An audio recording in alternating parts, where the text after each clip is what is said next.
Ever wonder why some couples can fight and get closer while others fight and grow apart?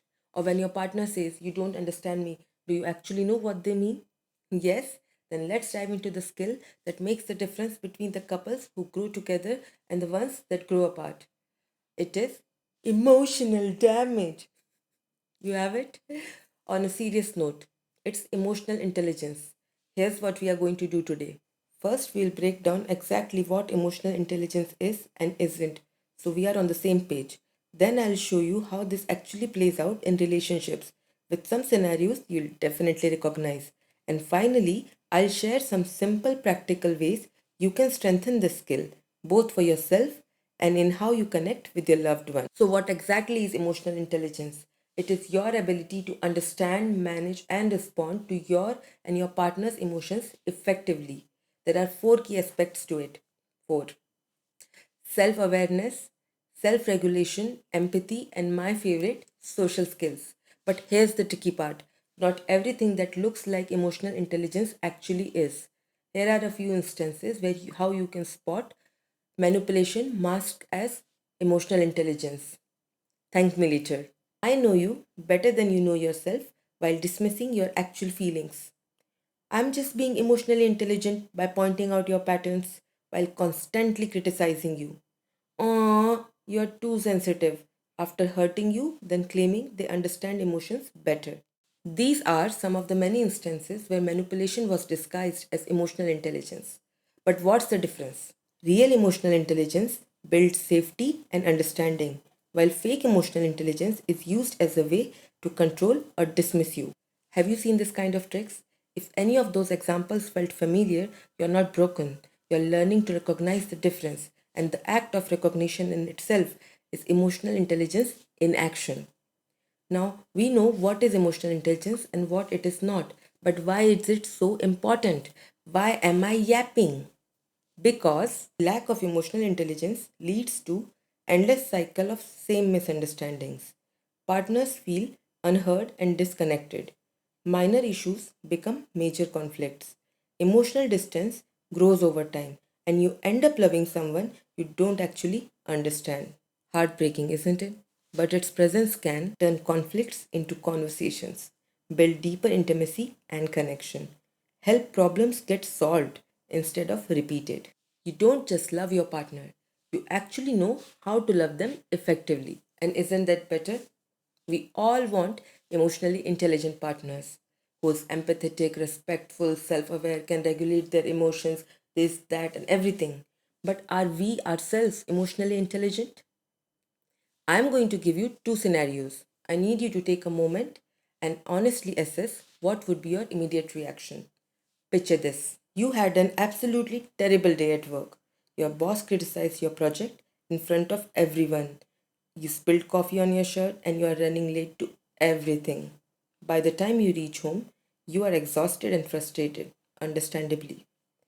Your partner, who's been home relaxing, cheerfully asks you, "My love, how was your day? Want to help me decide what to cook?" Now, what's your immediate reaction? Be honest with yourself. Feel free to pause and think about it. If your reactions align with option 1 and 2, you're halfway there.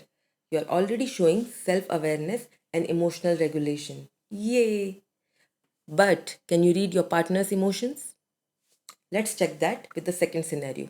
Your partner comes home from having lunch with their best friend, someone they usually love spending time with. But tonight they're unusually quiet. They say hi when they walk in, but their voice sounds flat. They're not making any eye contact, they're moving slowly, and when you ask, "How was lunch with Sarah?" they just shrug and say it was fine. Then head straight to the bedroom. What do you do? What's your next move? If you lean towards option 1 and 2, good job. You're already reading emotional cues and responding with empathy. However, if you found yourself choosing option 3 and 4, we have some work to do. But don't worry, that's exactly why we are here. Emotional intelligence isn't something you have or don't have.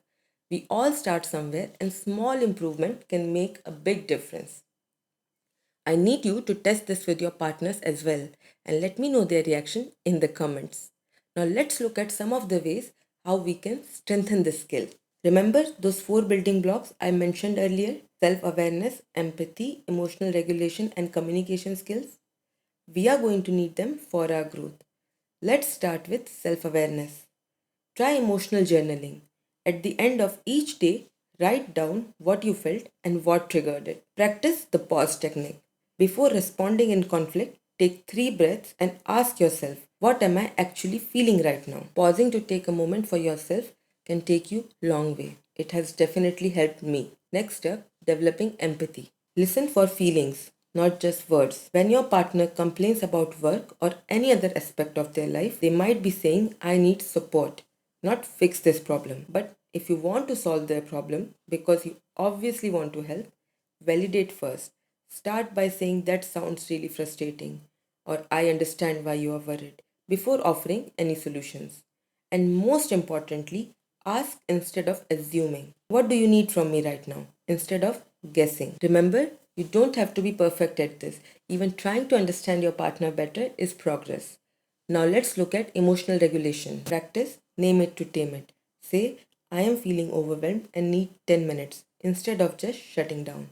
And develop some self soothing skills. Having our own ways to calm down rather than depending on our partner is necessary, not just for the relationship, but for our own personal growth. Last but not the least, and my favorite, communication skills. Use I statements. For instance, I feel unheard when, instead of you never listen. Practice active listening. For example, what I'm hearing is that you are frustrated about the household chores. Is that right? Instead of immediately defending yourself. Express appreciation regularly instead of only speaking up when there's a problem. Now, here's your challenge for this week. Before reacting to any emotional situation, take 3 breaths and name what you're feeling. Then come back and tell me how it felt.